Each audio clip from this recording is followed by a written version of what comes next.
students, now come on to the speed time graph. Now question arises, from a speed time graph what we will get?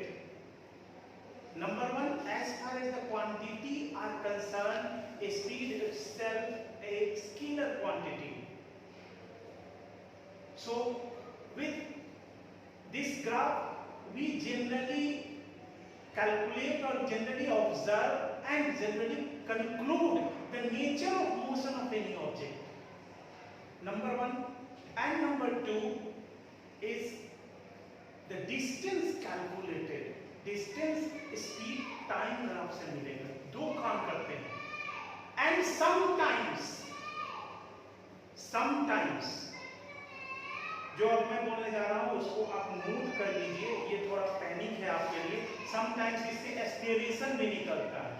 तब आप कहेंगे कि sir aspiration क्यों निकलेगा? Aspiration तो velocity time graph से आएगा, क्योंकि ये speed time graph scalar quantity है।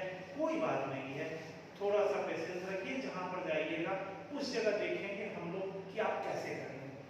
चलिए फर्स्ट ग्राफ को जरा ध्यान से देखिए कि फर्स्ट ग्राफ हमने लिया है वो टाइम एक्सिस है, एक्स एक्सिस के ऊपर टाइम दिया, वाई एक्सिस के ऊपर स्पीड दिया। जो एक्स एक्सिस के ऊपर टाइम दिया है वो टाइम हमारा सेकेंड्स में है, वाई एक्सिस के ऊपर जो स्पीड है वो सेंटीमीटर पर सेकेंड में है। स्पीड जो है टाइम हमने 2, 4, 6, 8, 10 सेकेंड्स के डिफरेंस पर लिया, और यह स्पीड 5 cm पर सेकेंड, 10 cm पर सेकेंड, 15 cm पर सेकेंड, सो ऑन। एक लाइन हमने यहाँ से सीधे ड्रॉ कर दिया या थ्रू किसी टेबल से लिया, मैं किसी रीडिंग से लिया। इससे हमको क्या समझ में आती है? देखिए अब कुछ हमारे बच्चे होंगे जो ग्राफ अभी पढ़ रहे होंगे, गलती से बोल देंगे sir it is object is at rest. क्यों बोलेंगे मैं बताता हूँ। उनको बहुत ईगर होगी कि नहीं हम ग्राफ अच्छा जान रहे हैं। अच्छी बात है, क्योंकि वो कहाँ था? डिस्टेंस टाइम ग्राफ में था। डिस्टेंस टाइम ग्राफ अगर टाइम एक्सिस के पैरेलल होता था, ऑब्जेक्ट रेस्ट में होता था, बट यहाँ नहीं होगा। तो ये सब चीज पहले देखिए पैरामीटर्स को।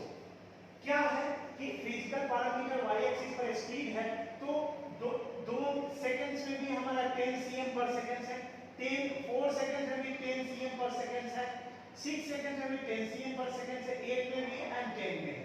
इसका मतलब एज टाइम पासेस, जैसे जैसे समय बीत रहा है हमारा स्पीड उतना ही है। तो हम लोग क्या कहेंगे? तब देखिए इसमें कंक्लूड करने के लिए हमने क्या लिखा है? Speed time graph, if a speed time graph is a straight line parallel to time axis. अगर speed time graph time axis के पैरेलल हो तो speed is a constant, but speed is not increases constantly. Mind it. अगर कोई बच्चा ऐसे लिख देता है दिस इज ब्लंडर, कभी गलती आप मत करिएगा, ये गलती मत करिएगा कि स्पीड इंक्रीजेस कांस्टेंटली। इसका बहुत बड़ा अर्थ हो जाता है जो यहां हो जाएगा। ध्यान दीजिए, स्पीड इज ए कांस्टेंट, समझे? कांस्टेंट स्पीड है, यानी ऑब्जेक्ट जस्ट 10 cm पर सेकेंड से ही चल रहा है, उसकी स्पीड उतनी है। ये मतलब है, समझ गए? चलिए अब सेकेंड ग्राफ पर आइए। सेकेंड ग्राफ को जरा देखिए। सेकेंड ग्राफ में भी एक्स एक्सिस पर टाइम दिया, वाई एक्सिस पर स्पीड दिया, और ये स्ट्रेट लाइन हमने खींचा। इस स्ट्रेट लाइन को देखिए। इस स्ट्रेट लाइन पर जनरली आपकी सोच बनी हुई है कि कोई भी फिजिकल क्वांटिटी जो आएगा वो यूनिफॉर्मली इंक्रीज कर रहा है, यूनिफॉर्म रेट से। हाँ ये बात सही है। अब मैंने भी कहा कोई भी फिजिकल क्वांटिटी, ध्यान दीजिए, मैंने अब बिल्कुल जल्दी में ये नहीं बोला है कि ये क्वांटिटी, क्योंकि उसको देखने के लिए मैं भी देखूंगा ग्राफ को कि वो कौन सा ग्राफ है।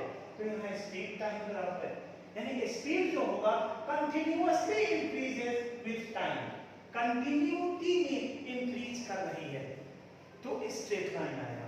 जैसे टाइम t इक्वल टू 0 है, स्पीड हमारा 0 है, टाइम 10 सेकंड्स में, स्पीड 10 सेकंड्स, यानी speed increases eight a constant rate. देखिए इंक्रीजेस एट कांस्टेंट रेट। अब थोड़ा सा पीछे घूम के देख लीजिए, और यहाँ स्पीड इज कांस्टेंट, दोनों में अंतर है। आप लोग ये गलती कर देते हैं, और मेरे पढ़ाने में एक छोटा सा ये है कि मैं विशेष कर उसको वार्न करता हूँ, चेतावनी देता हूँ, जहां आप गलती करोगे वो उसको मैं पॉइंट आउट बार बार करता रहता हूँ। जो स्टूडेंट इसको पकड़ लेता है वो नहीं कर पाता है। देखिए यहाँ स्पीड इज कांस्टेंट, पहले में चाहिए स्पीड कांस्टेंट था समय के साथ, यहाँ है स्पीड कांस्टेंट रेट से इंक्रीज कर रहा है, दोनों में अंतर है। तो हम समझेंगे कि स्थिरता से आप इसको ध्यान देंगे। चलिए तीसरे में आते हैं। देखिए तीसरा ग्राफ में, तीसरे में भी टाइम एक्सिस, हमने एक्स एक्सिस को टाइम लिया, वाई एक्सिस को स्पीड लिया इन सेंटीमीटर पर सेकंड में, और ये हमारा ग्राफ जो है ये ऊपर से नीचे ऐसे डिक्लाइन कर रहा है। ये देखिए, अब ध्यान दीजिए, ये भी ये था इधर से 0 से जा रहा था, ये ऊपर से नीचे आ रहा है, बड़ी गजब बात हो रही है।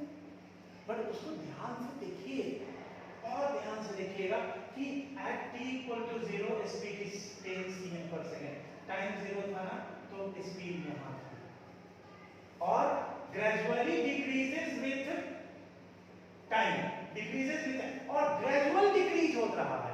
अगर देखिए gradual decrease नहीं होगा ना, तो ये decline straight line से नहीं करेगा, ध्यान दीजिएगा। अगर वो decrease एक यूनिफॉर्म रेट से नहीं करे तो स्ट्रेट लाइन से नीचे क्यों नहीं गिरेगा, इसका नेचर कुछ दूसरा हो जाएगा। इसलिए ग्रेजुअली जो है decreases with time, so speed and speed becomes 0, और धीरे धीरे धीरे धीरे 10 सेकेंड्स में स्पीड 0 हो जाती है। ठीक है, तो इसमें क्या है, ये भी नेचर ऑफ मोशन को बता रहा है। ग्राफ को देखिए, ये ग्राफ एक ऑब्जेक्ट के नेचर ऑफ मोशन को बताया, दूसरा ग्राफ भी हमारा ऑब्जेक्ट के नेचर ऑफ मोशन को बताया, तीसरा ग्राफ भी ऑब्जेक्ट के नेचर ऑफ मोशन को बताया। क्या हो रहा है उसको ध्यान में देखिए। अब चौथे ग्राफ पर आइए, देखिए इस तीनों को एक में मिला दिया। ऐसा नहीं है कि ये कोई नया ग्राफ ले आया है, कैसे मिलाया आप देखिए, यहां से 0 to 5 सेकंड्स तक ये यूनिफॉर्मली ऐसा ग्राफ मिला दिया इस तरह। नीचे को देखिए, ये जो है 5 से 10 सेकंड्स तक जो है ये स्ट्रेट लाइन कर दिया ऐसा, ठीक है।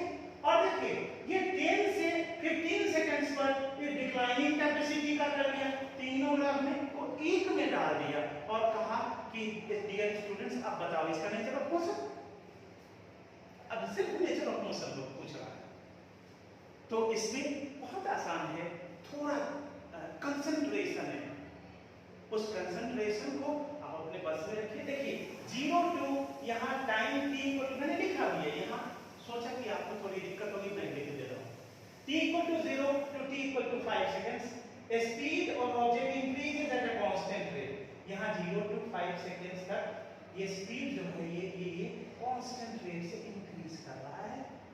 अब देखिए फिर नीचे लिखा है 5 सेकंड्स से 10 सेकंड्स तक स्पीड इज ए कांस्टेंट। अब ये ध्यान दीजिए, स्पीड यहाँ इंक्रीज नहीं लिख रहा है, इंक्रीज है कांस्टेंट रेट नहीं लिख रहा है, speed is a constant means speed 10 cm per second है, ये लिखा है।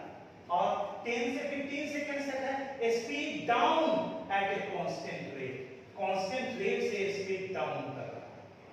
अब यहां पर एक वर्ड डिस्लियरेट आ रहा है, यहीं पर मेरे को 2-4 मिनट आपका लेना है। जो हमारे बच्चे बहुत अच्छे हैं, जो पढ़ चुके हैं, तुरंत कहेंगे कि सर आप डिस्लियरेट क्यों लिख रहे हो। स्वाभाविक है, उनका कहना जायज है। क्यों? क्योंकि डिस्लियरेशन, एक्सीलरेशन, डिस्लियरेशन ये तो आएगी वेलोसिटी टाइम ग्राफ में। एक्सीलरेशन तो हम पढ़ा नहीं रहे हैं, लेकिन डिस्लियरेट वर्ड यूज कर दिए, हमारा जो अच्छा स्टूडेंट होगा वो पूछेगा। देखिए मैं मानता हूं कि स्पीड टाइम ग्राफ एक स्केलर क्वांटिटी को ही डिनोट करेगा, बट और वेलोसिटी टाइम ग्राफ एक वेक्टर क्वांटिटी एक्सीलरेशन को डिनोट करेगा। मैंने एक्सीलरेशन इस वीडियो में नहीं पढ़ाया है, एस्पिरेशन दो प्रकार का होता है, positive and negative. Negative aspiration को डिस्पिरेशन बोलते हैं। अब यहाँ मैंने ये वर्ड इसलिए यूज किया कि यहाँ मेरा बताना बड़ा जरूरी है, इसलिए थोड़ा सा आप इसको ग्रैस्प करिए। और ये भी जान लीजिए कि डिस्क्लेरेट का मीनिंग सिर्फ आप वेक्टर क्वांटिटी तक पकड़ के मत बैठिए। डिस्क्लेरेट का शाब्दिक अर्थ होता है, फिजिकल मीनिंग होता है कि decline, down at a constant rate, down हो रहा है, उसका भी अर्थ डिस्क्लेरेट ही होता है। तो अगर नेचर ऑफ मोशन के लिए स्पीड टाइम ग्राफ में किसी ने डिस्क्लेरेट यूज कर दिया तो कोई अनर्थ नहीं किया। तो कभी कभी एक ऐसा वर्ड आ सकता है, तो मैंने अपने इस वीडियो में बोला था शुरू में कि स्पीड टाइम ग्राफ से नेचर ऑफ मोशन तो हम लोग निकालेंगे ही, और कभी कभी हम लोग ये भी लिखते हैं कि एक्सेलरेट, डिस्क्लेरेट, तो हमारे बच्चे कंफ्यूज करते हैं। बट डियर स्टूडेंट्स, कंफ्यूज मत करिए। वहां जो अगर स्पीड टाइम ग्राफ में कहीं भी एक्सेलरेट और डिस्क्लेरेट आता है वर्ड, तो उसका सिर्फ और केवल अर्थ नेचर ऑफ मोशन के लिए ही है, उसमें कहीं कोई डायरेक्शन की बात नहीं होती है। इसीलिए कहीं आ रहा है उसको आने दीजिए। अलग अलग बुक ऑथर ने अलग अलग चीज लिखा है, अर्थ उनका यही है। तो ये चारों वीडियो, आज ये चारों जो मैंने ग्राफ बताए एक वीडियो में, इसमें स्पीड टाइम ग्राफ है, ये नेचर ऑफ मोशन को डिनोट कर दिया। अब हम इसी वीडियो में आपको बताने जा रहे हैं कि स्पीड टाइम ग्राफ से डिस्टेंस कैसे निकालेंगे। Now students, calculate, this is the time to calculate the distance from speed time graph. Speed time graph से डिस्टेंस कैलकुलेट करना है, कैसे कैलकुलेट करेंगे? तो देखिए, सबसे पहले डिस्टेंस कैलकुलेट करने के लिए आपके सिलेबस में यूनिफॉर्म स्पीड होना चाहिए, यानी कांस्टेंट स्पीड होना चाहिए। कांस्टेंट स्पीड में जो ऑब्जेक्ट होगा उससे हम distance time graph, speed time graph से डिस्टेंस निकाल सकते हैं। ये एक पहला डिसिप्लिन यानी डिकोरम है। अब देखिए, बहुत आसानी से आप समझ जाइएगा। देखिए, यहाँ एक स्पीड टाइम ग्राफ हमने लिया, टाइम एक्सिस है एक्स एक्सिस, वाई एक्सिस पर स्पीड है। मैंने यहाँ पर कोई पैरामीटर भी नहीं लिखा है, इसलिए आप मेरे को इसलिए माफ करेंगे, कोई जरूरत नहीं है। आप इसको देखिए क्या मैं बोल रहा हूँ। इन टाइम t1, सबसे पहले ये जो पैरेलल लाइन है टाइम एक्सिस से, इससे क्या पता चलता है? नेचर ऑफ मोशन उस ऑब्जेक्ट का, यानी ऑब्जेक्ट जो है मूव कर रहा है कांस्टेंट स्पीड से, यूनिफॉर्म स्पीड से। पर ध्यान रखिएगा, यूनिफॉर्मली इंक्रीज नहीं कर रहा है, ये आपको ध्यान रखना है। अब देखिए, at time t1 velocity speed कितना है? v है। At time t2 again speed will be v। तो कहता क्या है आपसे? ये आपसे क्वेश्चन करेगा कि आप इस स्पीड टाइम ग्राफ से t1 और t2 के बीच में, between time interval t2 and t1, t1 और टाइम t2 के बीच में आप डिस्टेंस कवरिंग निकाल दीजिए। डियर स्टूडेंट्स, सबसे पहले यहाँ जो चीज है वो आपके लिए बहुत आसान है। देखिए, ए बी, ए माना है ए बी सी डी, ये नोमेनक्लेचर किया है। ए बी जो है ये बी है, इतना दूर देखिए बी है ना। फिर बी सी क्या है? ये भी बी है, यानी ए बी और बी सी बराबर है। ये क्या है? अपोजिट साइड्स है ट्रायंगल का, ये और ये बी के बराबर माना है। फिर उसके बाद ए बी को जो है ये टाइम है, दैट इज ये यहां से नहीं लिया, ये पूरे A B that is t2 minus t1, ये t2 माइनस t1। अब बताइए, आप 6 से पढ़ते चले आ रहे हैं, मैं आपसे क्वेश्चन पूछ रहा हूं और मुझे विश्वास है सारे बच्चे सही जवाब देंगे। डिस्टेंस बराबर क्या होता है? बिल्कुल सही आपने कहा, डिस्टेंस बराबर स्पीड इनटू टाइम होता है। जैसे स्पीड बराबर डिस्टेंस बाय टाइम, तो आप क्रॉस मल्टीप्लिकेशन करके डिस्टेंस को निकाल लीजिए ना। डिस्टेंस बराबर स्पीड इनटू टाइम, ये मैंने लिखा है। इसे इसलिए लिखा है कि आप इजी वे में इसको कैच कर लीजिए। अब डिस्टेंस के लिए क्या लिखा जाता है फिजिक्स में? एस लिखा जाता है ना। स्पीड क्या है? v माना है ना। टाइम को क्या माना है? t2 minus t1। अब देखिए इस v को ग्राफ पर ले जाकर दिखा दीजिए कि ग्राफ पर कहां है। तो v कहां है? ad है चाहे bc है, तो इसको हमने ad लिखा है। क्योंकि आप देखिए ad लिखिए या bc लिखिए, दोनों बात बराबर ही है, because both are the opposite sides of the rectangle abcd and both are equal. तो हमने यहाँ ad लिख दिया और t2 माइनस t1 को क्या लिख दिया? ad। ये क्या है एक्चुअली? AD into AB। ये एरिया ऑफ रेक्टेंगल है ना। देखिए कौन सा रेक्टेंगल? ये रेक्टेंगल, ये ध्यान में है, ये एरिया ऑफ रेक्टेंगल है। अब एरिया ऑफ रेक्टेंगल है, अब कंक्लूजन बाकी है। कंक्लूजन जानने के पहले फिर से मैं उस क्वेश्चन को भी दोहरा दूं, फिर से आपके याद को मैं ताजा कर दूं, क्योंकि ये ग्राफ है कि स्पीड टाइम ग्राफ से सर्टेन टाइम इंटरवल में आपको पूछ सकता है डिस्टेंस निकालना। तो स्पीड टाइम ग्राफ ले लीजिएगा और उस टाइम इंटरवल में जो ग्राफ जितने एरिया को कवर करता है वही एरिया जो होगा उसका डिस्टेंस होगा, that is AD into AB। और तब आइए ये कंक्लूजन है कि the area under the time axis and the speed axis, यानी टाइम एक्सिस और स्पीड एक्सिस, इन दोनों के अंदर जो एरिया कवर करेगा वही एरिया डिस्टेंस देगा। Area distance covered in the given time interval, उस टाइम इंटरवल में। तो ये आपका स्पीड टाइम ग्राफ का कंप्लीट हुआ। अब हम लोग नेक्स्ट पढ़ेंगे वेलोसिटी टाइम ग्राफ अगले वीडियो में। एक्सेलरेशन निकालेंगे, डिस्प्लेसमेंट देखेंगे, वहां पर सब कुछ वहां पर देखेंगे। फिर हम लोग उसमें से एक और चीज बचा है, यहाँ डिस्टेंस निकालेंगे तो डिस्प्लेसमेंट बचा हुआ है, डिस्प्लेसमेंट भी देखेंगे, बट उस वीडियो में यानी वेलोसिटी टाइम ग्राफ में। यहाँ तक मुझे उम्मीद है कि आपको समझ में आ गई होगी। Thank you.